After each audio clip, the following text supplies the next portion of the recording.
वाल्मीकि रामायण 3 घटनाओं के इर्द गिर्द घूमती है। एक, राम के वनवास की कैकेयी द्वारा की जाने वाली मांग। 2, शूर्पणखा का राम से प्रण निवेदन, फिर निवेदन अस्वीकार करना, लक्ष्मण द्वारा उसका अंगभंग करना। 3, सीता की हिरण की मांग, लक्ष्मण का उन्हें छोड़कर जाने की मनाही पर सीता द्वारा अनावश्यक आरोप व दोषारोपण। अंतिम इस घटना का परिणाम ये हुआ कि सीता असुरक्षित हो गई, अपहरण हो गया और युद्ध का कारण बना। रामायण रची गई। वास्तव में ये घटनाएं बताती हैं कि जीवन सुखद ढंग से निर्वाह किया जा सकता है यदि स्त्रियों में ये दुर्गुण न होते व वे स्वभाव से चंचल न होती। रामायण में कैकेयी और शूर्पणखा जैसी महत्वाकांक्षी और पहल करने वाली स्त्रियों को भी घृणित व नकारात्मक छवि वाला दर्शाया है। वहीं गोस्वामी तुलसीदास की रामचरितमानस के दोहे के अनुसार सीता को वन से हरण कर ले जाने के बाद रावण उन्हें लंका ले गया। जब श्री राम को सीता जी के लंका होने के बारे में पता चला तो उन्होंने लंका पहुंचने का प्रयास किया और अंत में वे अपनी वानर सेना के साथ लंका पहुंचने में सफल हुए। उनके लंका पहुंचने की खबर जब लंकापति रावण के राजमहल तक पहुंची तब रावण की पत्नी मंदोदरी डर गई। वह तुरंत अपने पति के पास गई और उनसे अर्ज की कि वह युद्ध ना करें, सीता को उनके पति श्री राम को सही सलामत वापस दे दें और उनसे क्षमा मांग लें। अपनी पत्नी की बात सुनने के बाद रावण ने उसे पत्नियों के 8 अवगुणों के बारे में बताया।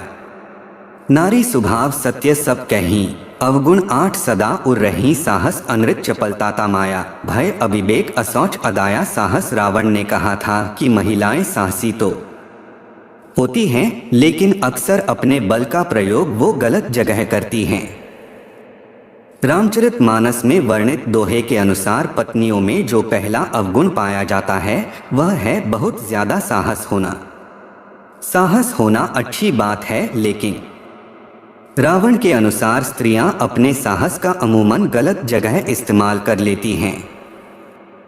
जैसे ही उन्हें अपने से या जैसी वे परिस्थिति की अपेक्षा करती हैं उससे प्रतिकूल कुछ दिखाई दे तो वे उसे बदलने के लिए साहस के साथ आगे बढ़ती हैं। वे ये नहीं समझ पाती कि उनके द्वारा दिखाया गया साहस सही है या नहीं।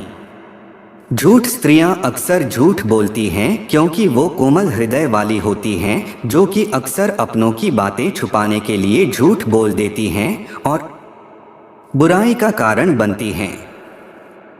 रावण के अनुसार पत्नियों में जो दूसरा अवगुण देखने को मिलता है वह है उनकी निरंतर झूठ बोलने की आदत।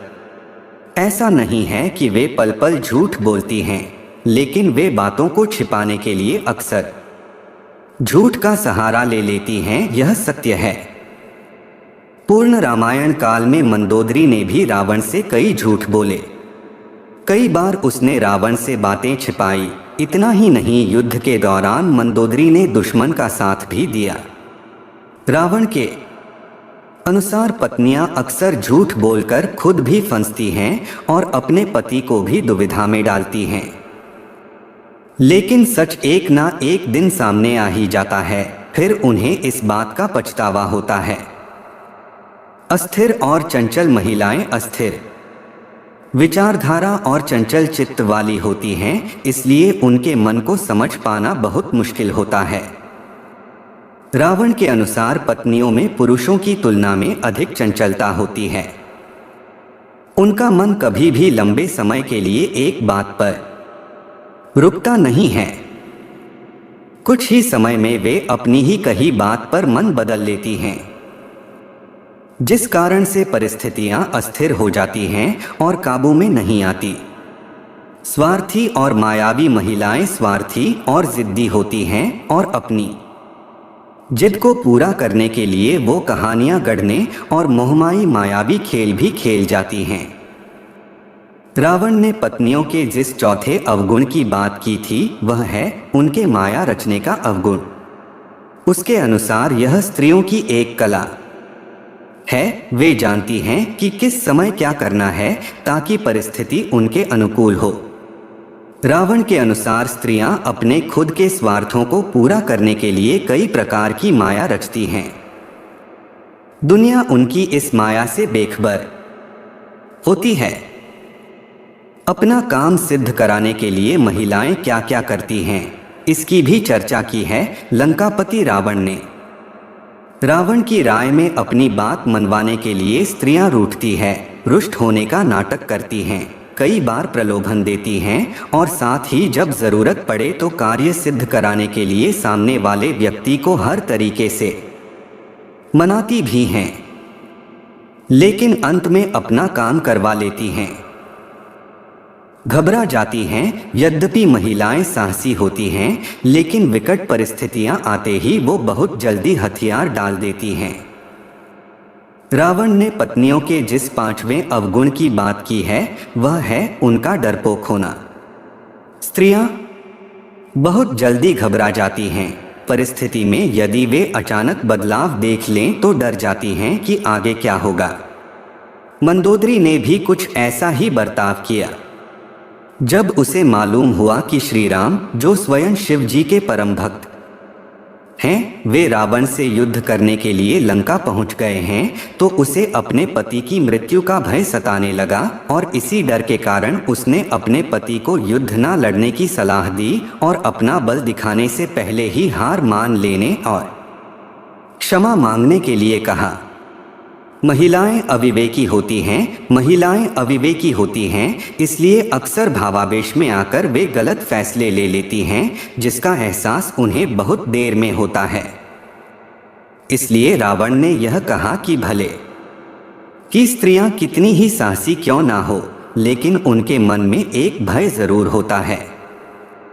यह भय उनसे अजीबोगरीब कार्य करवाता है। इस भय के कारण उनकी बुद्धि भ्रष्ट हो जाती है, अविवेक। जी हाँ, रावण के अनुसार स्त्रियों का 6ठा अवगुण है उनका अविवेक। स्त्रियां भले ही तेज दिमाग वाली हो, बुद्धिमान भी हो सकती हैं, लेकिन उनमें कई बार अविवेक जैसा अवगुण देखा गया है, जिसके कारण वे बिना सोचे समझे निर्णय ले लेती हैं और बड़ी समस्या में पड़ जाती हैं। दया नहीं दिखाती। वैसे तो महिलाएं कोमल हृदय वाली होती हैं, लेकिन अगर कोई एक बार उनकी नज़र से उतर जाए तो वो उसे आसानी से माफ नहीं करती हैं। रावण के अनुसार स्त्रियों का 7वां अवगुण है निर्दयता। स्त्रियां दया जरूर करती हैं, लेकिन जिस बात पर उन्हें दया ना आए वे कभी उस पर भविष्य में भी दया नहीं दिखाती। यह उनका हठ ही समझ लीजिए। अपवित्र रावण के मुताबिक महिलाएं भले ही कपड़ों से गहनों से खुद को सजाएं, लेकिन दिल से वो पवित्र नहीं होती हैं। वो साफ सफाई का ध्यान नहीं रखती। इस कारण रावण ने महिलाओं को अपवित्र कहा था। अपवित्रता, माफ कीजिएगा, आपको इस बात पर सच में बुरा लग रहा होगा, लेकिन रावण के अनुसार महिलाएं अपवित्र होती हैं। उनमें मन की साफ सफाई का अभाव होता है। परंतु ये सब उन दिनों की परिस्थितियों व सामाजिक संरचनाओं के आधार पर रचा गया था। परंतु अब मान्यताएं बदल चुकी हैं, समाज बदल चुका है।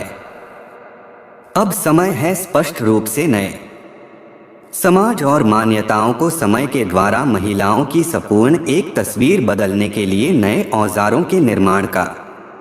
वर्तमान में इस बदलाव की सख्त आवश्यकता है।